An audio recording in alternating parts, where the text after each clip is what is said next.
alunos e alunas, né, do curso de matemática. Estamos mais uma vez aqui para falarmos agora da psicologia genética de Henri Vallon.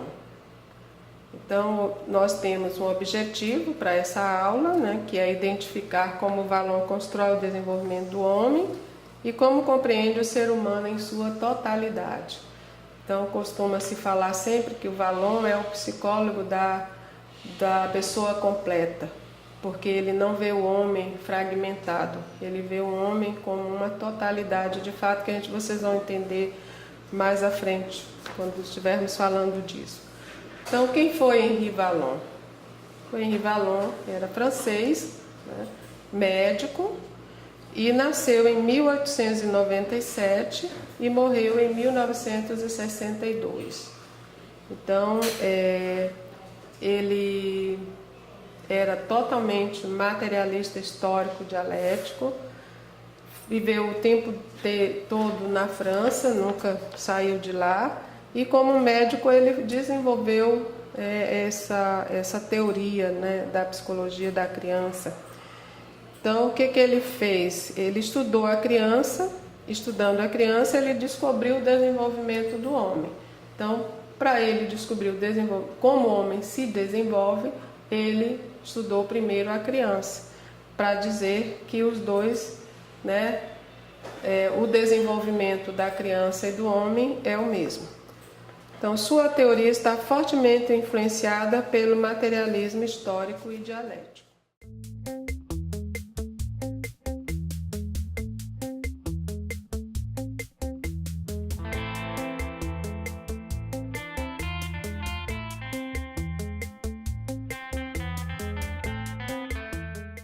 Quais são as ideias centrais de Vallon? Então, podemos dizer que a teoria dele pode ser considerada a psicogênese da pessoa, pois compreende o ser humano em sua totalidade, através da integração entre a razão e a emoção. Então, nós vamos agora ver um conceito fundamental da teoria dele, né, que é a emoção. Então, para ele, a psicologia da criança é fundamental, posto que ela possui características próprias e problemas específicos. Então, é lógico que a criança ela tem característica diferente do adulto. E também os problemas que a criança enfrenta são diferentes dos problemas dos adultos. Por isso, ele vai conceber o desenvolvimento constituído em fases. Igual ao Piaget, ele vai falar que o desenvolvimento ocorre em fases, no qual ele afirma que cada idade constitui um conjunto indissociável e original de características no plano afetivo, motor, cognitivo e social. Então, daí vocês veem essa questão da pessoa completa. Ele vai analisar em todos os âmbitos ou dimensões do ser humano, do lado afetivo, do lado motor, do lado cognitivo e do lado social.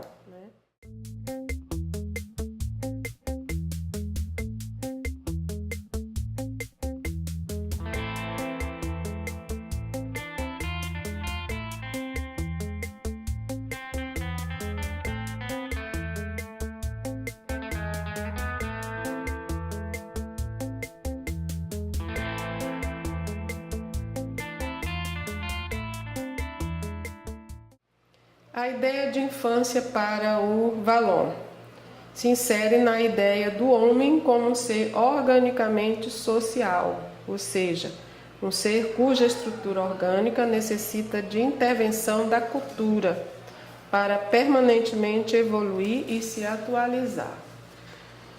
Então, para ele, o estudo da criança é essencialmente o estudo das fases que vão fazer dela um adulto. Então, para você entender o adulto, você tem que entender a criança. E para entender a criança, você tem que entender essas fases que ele vai nos apresentar, né? Para estudar a criança, ele propõe como método de investigação a observação a partir da própria criança. Então, você não pode estudar a criança se não observá-la. E aí você faz a investigação sobre ela, né? De como ela pensa, do que ela sente. O desenvolvimento infantil para Vallon é marcado por sucessivas etapas, cujo ritmo é de descontinuidade, rupturas, retrocessos e reviravoltas. Então, Vallon deu extrema importância aos períodos de conflito. Então, a gente já vê aqui nesse conceito de desenvolvimento infantil essa questão do conflito, quando ele fala constantemente descontinuidade, rupturas, retrocessos e reviravoltas. Então, quando ele estabelece os estágios, ele está nos falando que essas fases elas não terminam na outra. Pelo contrário, às vezes retrocede, né? Se rompe algumas coisas de uma para outra. Então é isso que ele vai estar falando dos estágios, né? Das fases de desenvolvimento. Então, outra questão fundamental para o Vallon é que as emoções vão ganhar papel fundamental, né?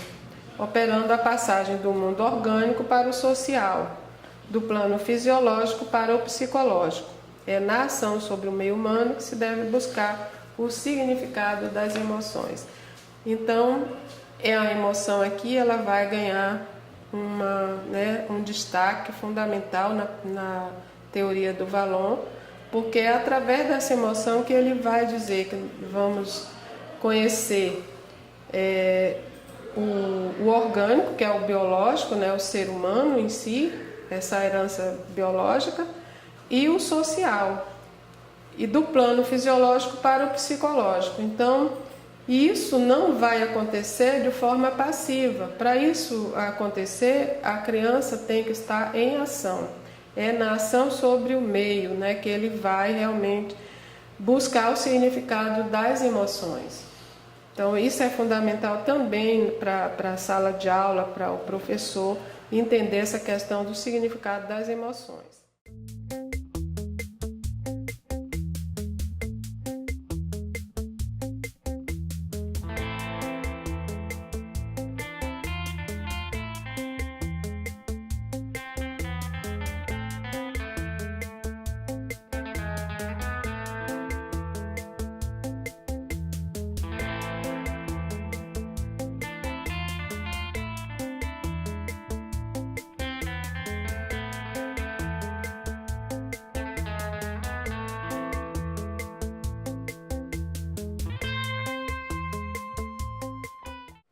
Então, como a gente falou, ele vai desenvolver a teoria dele em fases, né? Que são os estágios do desenvolvimento que ele vai nos apresentar.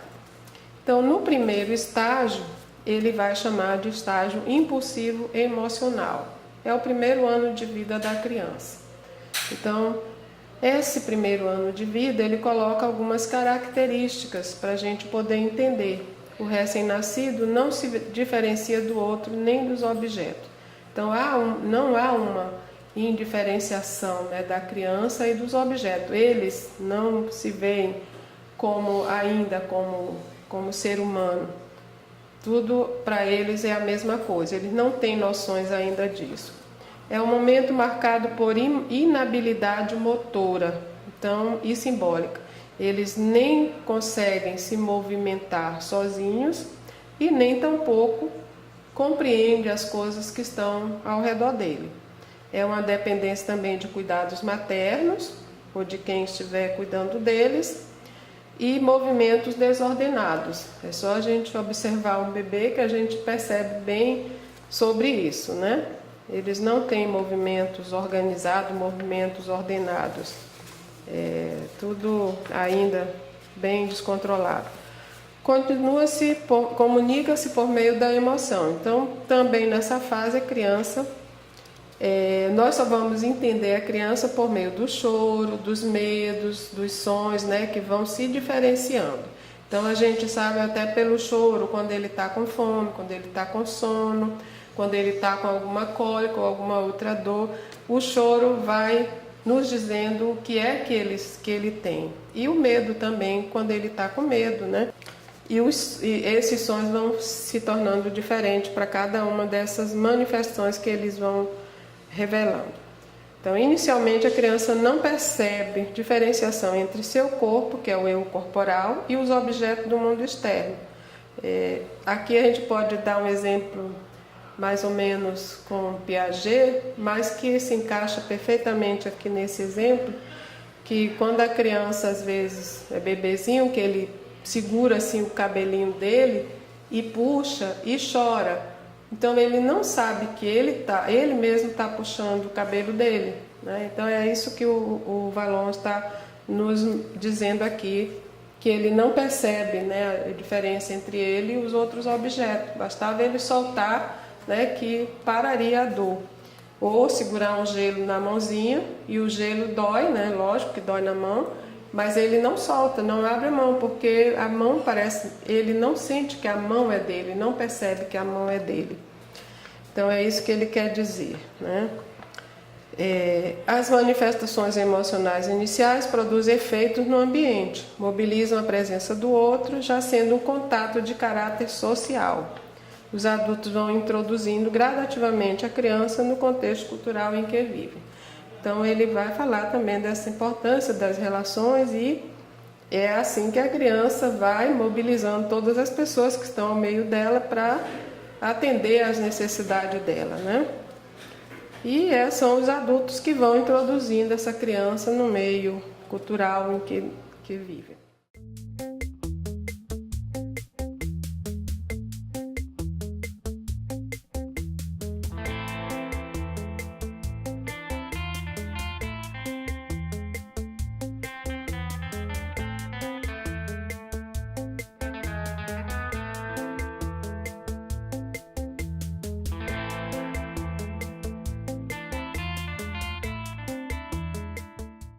O segundo estágio, que é o estágio sensório-motor e projetivo. Então, aqui ele já apresenta algo mais que o Piaget vai nos dar, né?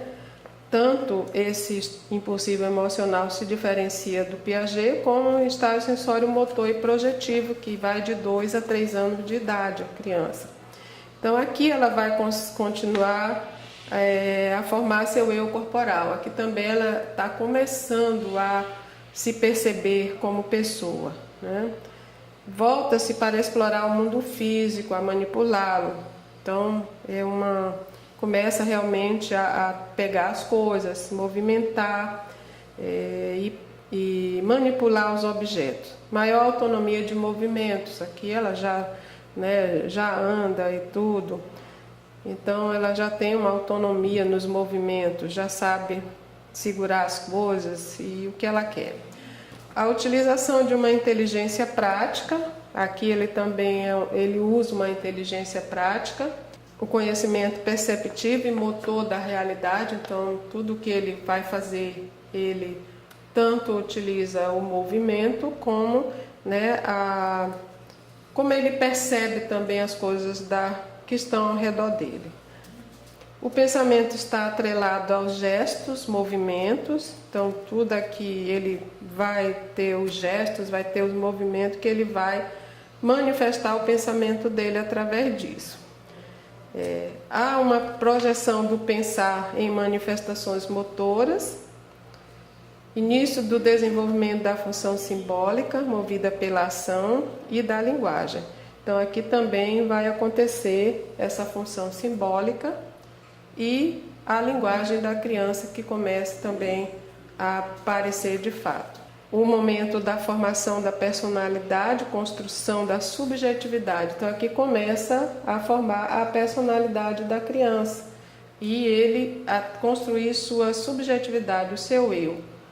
Há o predomínio dos aspectos afetivos na relação da criança com o ambiente. Então aqui também o afetivo ainda é fundamental, ainda é o centro praticamente de todo o processo.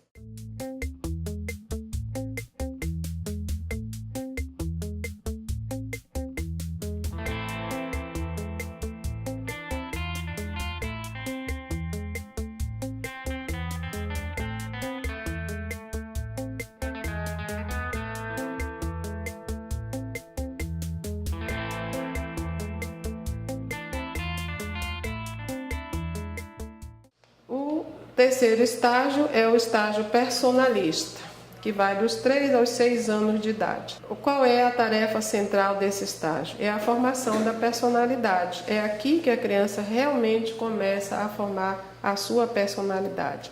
Então é aquela história que dizem sempre, até os 6 anos, se você não conseguiu desenvolver essa personalidade, vai ser difícil, né, acontecer isso posteriormente, porque a base de tudo começa aqui. Então, a construção da consciência de si nas relações com o meio no qual está inserida. Aqui ela já começa a ter consciência do meio em que ela vive, né, das relações com quem ela está vivendo. Ela vai redirecionar o interesse pelas outras pessoas e, portanto, reorientar suas relações afetivas. Então, aqui ela já decide de quem ela gosta e quem ela não gosta, né? Que é aquela coisa que a gente sempre diz que a criança é sincera, se ela gosta, ela diz, se ela não gosta, ela diz também. Busca de autonomia, negação do outro, contraposições a ordens, comportamentos arredios em determinadas situações, mas ainda com forte vínculo com a família e as necessidades de aprovação. Então aqui ela mesmo, né, já buscando se interessar por outras pessoas, ela ainda vai estar muito orientada nas relações afetivas. Ela busca uma autonomia, né, negando o outro. Então, para ela se identificar ou ter o eu dela, né, garantido, ela nega o outro, a presença do outro. Se contrapõe a ordens normalmente, né? Você dá uma ordem e geralmente ela não quer cumprir. Tem comportamentos arredios em determinada situação, mas ainda tem esse forte vínculo com a família e necessita muito da aprovação dos outros. Tem um pensamento sincrético, fabulação, contradição, incoerências na fala e na escrita. Essas são as questões do pensamento sincrético que ela apresenta nesse momento, né? Uma hora é uma coisa, outra hora é outra, incoerências nessa fala, nessa escrita, e contar histórias, contar coisas imaginativas, né? Então, esse é o pensamento sincrético que a criança possui. E a função simbólica aqui já está consolidada, né? Tentativa de autoconstituição e de construção de si. Então aqui também ele vai ter uma autoconstituição e uma construção de si mesmo.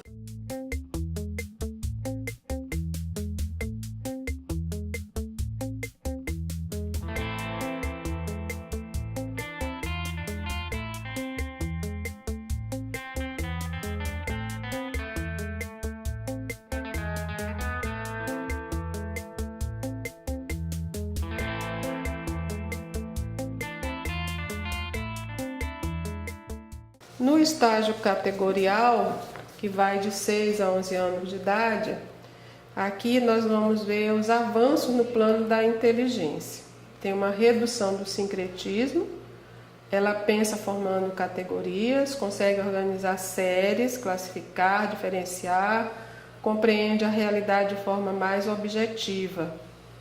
E o interesse dela se orienta para o mundo exterior, ao conhecimento e às coisas. Então é a fase realmente da escola, né, da escolarização da criança.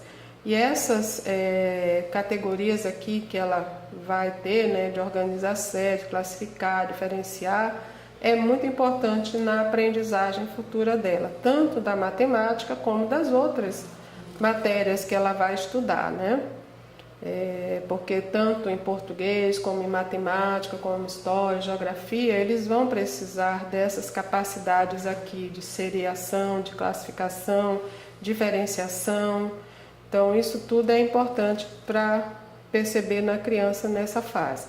E ela já tem uma compreensão da realidade de forma mais objetiva, que ela já passou da fase simbólica, né? De achar que as coisas, né, são imaginativas. Interesse da criança se orienta para o mundo exterior, ao conhecimento e às coisas. Então aqui ela está propícia mesmo para a educação escolar. Predomina o aspecto cognitivo. Então aqui o cognitivo vai ser fundamental. A imitação do período anterior dá lugar à representação, aqui ela já para de ser imitativa, a imitar os adultos, aquelas pessoas que ela gosta, e ela passa a representar também as coisas. A função da inteligência para a criança e também para o adulto está na explicação da realidade. Então aqui ela vai usar a inteligência exatamente para explicar a realidade onde ela está. Abrandamento dos conflitos, tréguas interpessoal. Então os conflitos aqui também vão ter uma redução, né? E ela vai dar uma trégua na relação com as outras pessoas. Então vai ter uma relação mais social.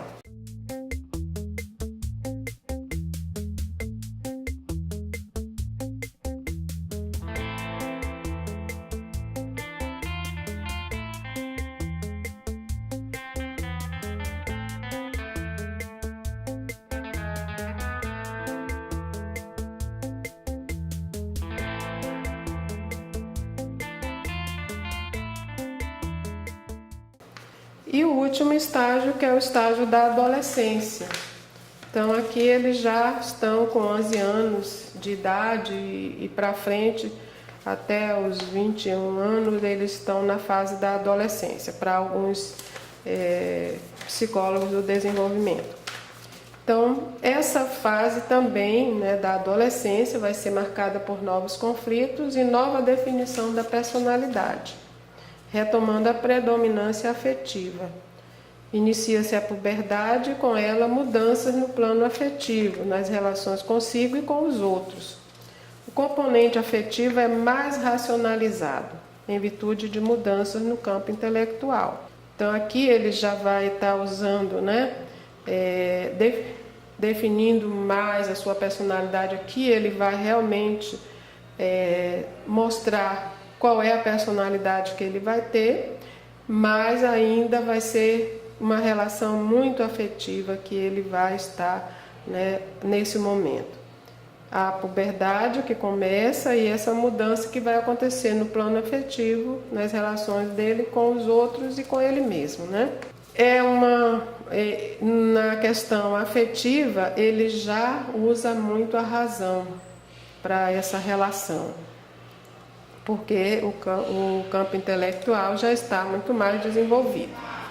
É o momento de construção de si, de busca de novos sentidos. Então é aquela questão que a gente fala sempre do adolescente, que nunca está satisfeito com nada, né? Sempre quer mudar as coisas, sempre questiona, tá? Então e isso está relacionado a esse momento de construção dele mesmo, de dar novos sentidos às coisas.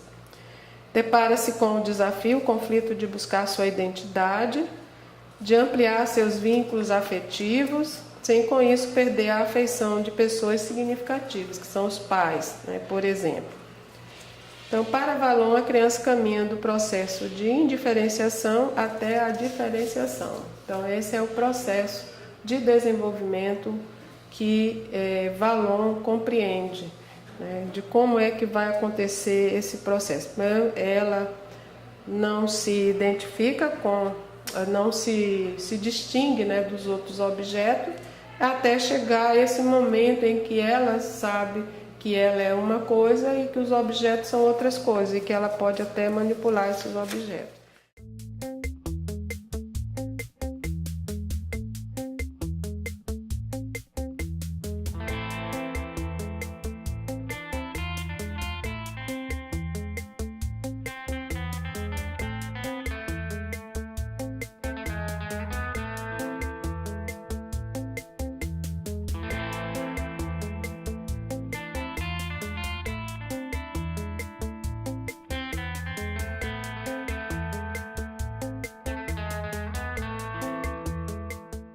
Então, a contribuição de Vallon para a educação, ela nos traz essa questão do entendimento da criança como um ser completo, como um ser total, ou do jovem, do adolescente, sem separar o cognitivo do afetivo, do intelectual ou do social e cultural.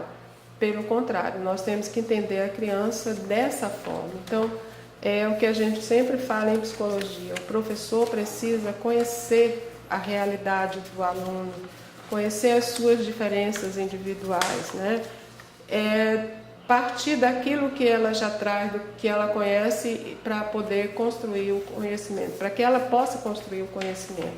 Porque esses três psicólogos que a gente trabalhou, eles são psicólogos interacionistas e construtivistas, porque eles se baseiam que o ser humano constrói o conhecimento ou reconstrói o conhecimento, dá novos significados ao que é produzido social e culturalmente. Isso é que é a beleza, né, do ser humano, da capacidade de criar e de recriar que nós possuímos. Tá? Então foram esses autores, e nas outras aulas nós vamos ter ainda os fatores do desenvolvimento, que vocês vão ver de forma mais aprofundada algumas questões que não foram ditas aqui sobre eles, sobre os três psicólogos, né? E aí a gente espera que vocês compreendam bem tudo isso, e qualquer dúvida estamos à disposição de vocês.